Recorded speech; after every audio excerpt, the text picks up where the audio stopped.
make sure you are paying attention. It'll all work, because if I just kind of cut here, it doesn't do the same thing as if I cut here. Right. So that's just little things to work on.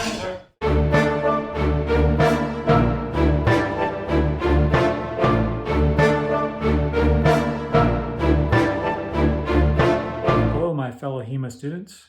Today's footage is of Class 4, where head instructor Alexander takes us through the Kunst der Fechten, the fight book from Peter von Danzig, who is, in fact, writing down the lecture of Johannes Lichtenauer, the grandmaster and godfather of all things longsword. So let's jump right in. There's a lot to cover. Enjoy. So what we're going to work on today, a few different things. The main thing I kind of want us, which may be somewhat new for some of you guys, is basically thinking about stimuli, stimuli, however you want to say it. I know Chris has probably talked a little bit with you guys about this, but essentially the approach to the fight, if you look closely at the KDF sources, he's not telling you to fight well, do this, then do this. He's not giving you like a pattern to work from. Obviously, techniques are laid out, but it's more like do this, then if the opponent does this, do this, then if he does this, do this, okay? So it's a stimulus-based system, okay? So that's kind of the framework that we approach the fight with. Of course, he says, come into the fight with a plan, and that's obviously some sort of plan is better than no plan. But the fact is, our plan is going to change because he's not going to comply to what I want him to do. I can do my best to make him do what I want him to do, but ultimately it's not in my control. So I do have to be conscious of what he's doing and work off of that. So the simplest thing that we start this with is from a bind, okay? So we're just going to go ahead. We're going to review the three things we're going to cover, and then we're going to do them in more movement-based drills. So we're going to start these in a long point position. Okay, so we're all familiar with strong and weak of the sword. That's obviously crucial here. If I don't use that concept here, nothing's going to make sense. I've got to be aware when my weak is touching his sword versus when my strong is on his sword. That's what obviously we've been talking about parrying. I can't parry properly with my weak. He can resist and fight against him, and I have no mechanical control. He'll likely use his strong, and I'll be on the wrong end of the stick.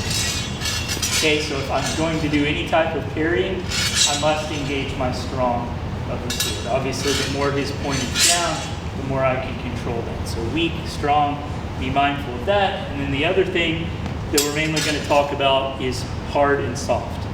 Okay, so this may or may not be too terribly new to you, but I'm not going to overly complicate it. Whenever you meet someone's sword, he's either going to be hard or soft in the body.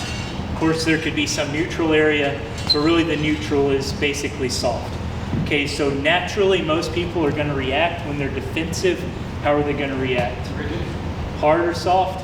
Hard, right? If he cuts strongly at me, I need powerfully, strongly parry.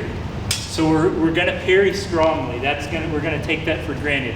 I'm not going to parry softly. If I parry softly, he'll cut through my parry. So a proper parry is strong. It's what comes after the parry. Okay?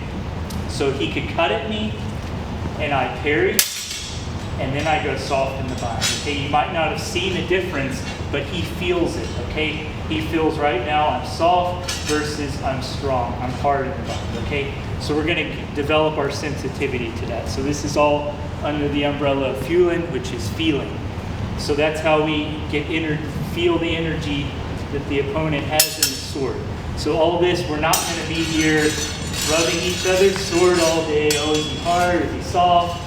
That's not the way to go about it, okay? This is all taking place in just a split second, like a millisecond.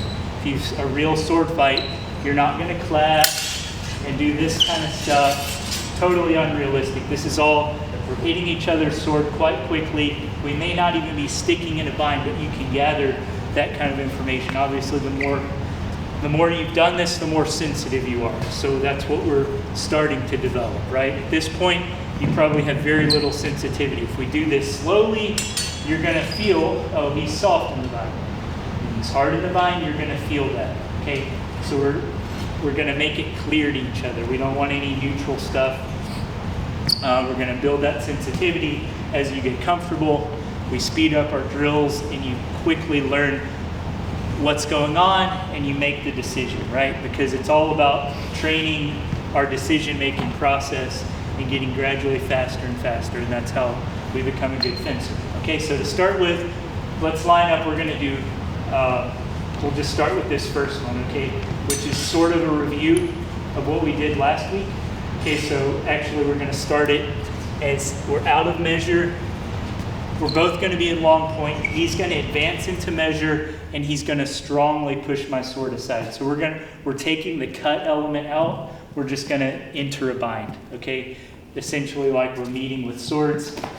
We're just going to focus on understanding the stimulus we're given. So we're not only doing techniques, but the person doing the technique, but there's also the other side. So if he's doing the stimulus or the defensive thing, he's training too. He's training proper defenses, and he's getting a deeper understanding of giving different stimuli.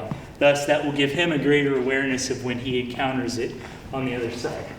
Okay, so we're going to start slightly out of measure points here. He's going to advance in, and he's going to strongly, but he's going to do this in a parrying type position. Okay, so the key is he's going to push me strongly aside. What do?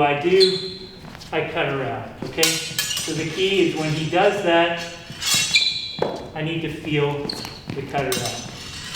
Yeah, so stronger here. Switch rolls. So it's going to be here. Okay, so you see how he naturally left the bind and cut around. If he stayed in that bind, what good is it doing? He's leaving himself open for me to continue my attack. So the smartest thing for him to do, see how I strongly move in. I'm not passive, I strongly push his sword aside. So the center line is here, I close it, he leaves, okay? Simple as that. So we're long, right foot forward in long point, and he's gonna do a passing step. Umschlag, cut around, okay?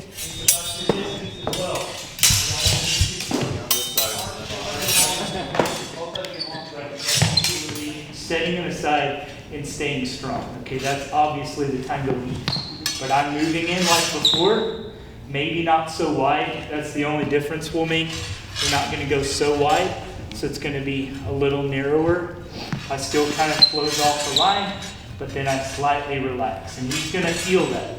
He's going to feel, because he needs to stay strong there moderately to feel that, but he feels I slightly relax. Okay, so let's turn the tables and I'll show you what I mean. So he's going to do that. So what I do, as you can see, it's not exactly the smartest thing to leave the bind, right? His sword is right here in front of me. I'd be vulnerable to a counterattack, right? He could just stab me as I do that. So what I'm going to do is I'm going to stay in the bind, wind, and thrust to the face. Okay, so this is the first winding. We're not going to really elaborate on what that means, but all I'm going to do is winding up to off and stab in the face. Okay, again, so see the bind is there. It's mine for the taking. He's kind of soft, so I go strong. Okay, if he's strong, I yield and go soft. Okay, if he's soft, I go strong. So let's do this nice and controlled. When he moves in, I'm going to control his thrust. Don't do this too fast if you're not used to this. So really like half speed. Okay, it's going to be here, and here. Okay, everybody got that? So notice I'm not really moving any. I'm keeping my right leg forward like so. You get the stimulus. All I need to do, simple step. Okay, so you're going to get comfortable moving up and down the sword. Notice I'm not trying to do this with the weak of my sword. Okay, if I try this, you can easily win that battle.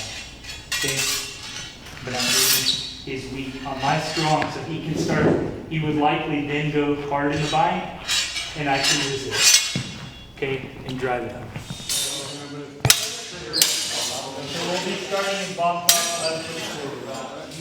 Yeah, and I guess you want to ideally get all the way flat, so you can have that best kind of line there.